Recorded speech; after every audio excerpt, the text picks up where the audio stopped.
नमस्कार किसान साथियों, मैं डॉक्टर शेखर। आज हम बात करेंगे मिट्टी के पीएच के बारे में और पानी के पीएच के बारे में। मिट्टी का पीएच और पानी का पीएच या पानी की कठोरता, जिसको हम हार्ड वाटर या हैवी वाटर भी बोलते हैं, वो किस प्रकार से अपना रोल अदा करता है या उसका मुख्य रोल क्या होता है। अगर मैं सबसे पहले पीएच की बात करूं तो जिस तरीके से एक आम इंसान की लाइफ में ब्लड प्रेशर का रोल है, वही सेम रोल किसी भी पौधे के जीवन चक्र में मिट्टी का पीएच अदा करता है।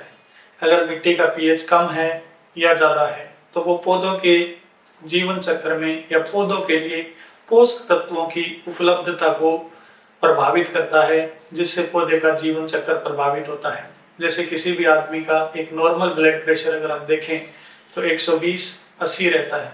अगर उससे ऊपर बीपी कहीं जाता है या उससे नीचे बीपी कहीं जाता है तो आदमी जो है परेशान होना शुरू हो जाता है। उसको अलग अलग टाइप की एंजाइटी, वोमिटिंग, अलग अलग तरह की चीज़ें शुरू हो जाती हैं।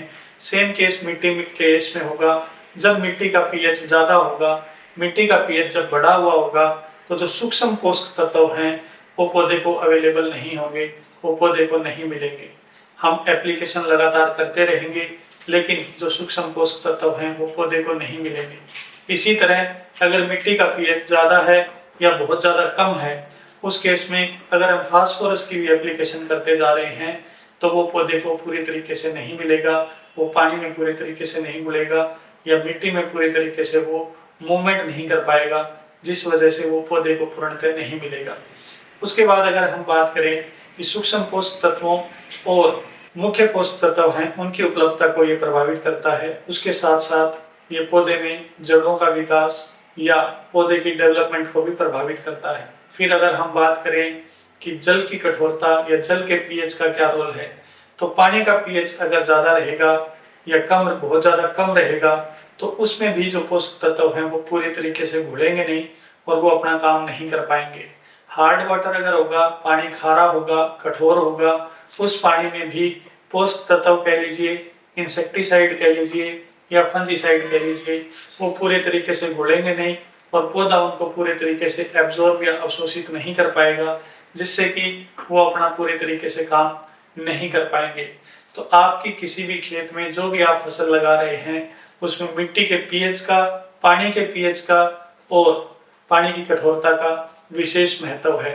अब हम पीएच को किस तरीके से मेंटेन कर सकते हैं। हरियाणा की जो मिट्टी है उसका पीएच ज़्यादातर अल्कलाइन रेंज में है, यानी वो 7.5 से ऊपर है। उसको मैनेज करने के लिए हमें उस पीएच को नीचे लेके आना पड़ेगा, क्योंकि पीएच की जो ऑप्टिमम मात्रा है, जो सबसे सुरक्षित रेंज है, जिसके अंदर पीएच जिस पीएच पर सारी चीजें अच्छे से काम करती हैं, वो रेंज है 6.5 से 7.5 का पीएच।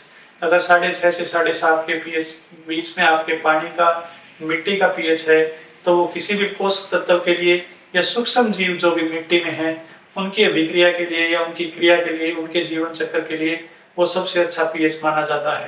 तो उस रेंज में लेके आने के लिए अगर आपकी मिट्टी का पीएच ज़्यादा है तो आप उसमें ऑर्गेनिक कंपाउंड्स यानी ऑर्गेनिक खाद जो आती है उसका ज़्यादा से ज़्यादा इस्तेमाल करें, ताकि उसमें ऑर्गेनिक कार्बन का, ऑर्गेनिक एसिड्स का कंटेंट बढ़े और उसका पीएच जो है वो डाउनवर्ड आ जाए, उसका पीएच जो है वो कम हो जाए। उसको कम करने के लिए हम गोबर की खाद, वर्मी कंपोस्ट, उसके साथ साथ वर्मी कंपोस्ट के साथ साथ हम ग्रीन मैन्योरिंग, जिसको हरी खाद बोलते हैं, वो भी हम इस्तेमाल कर सकते हैं।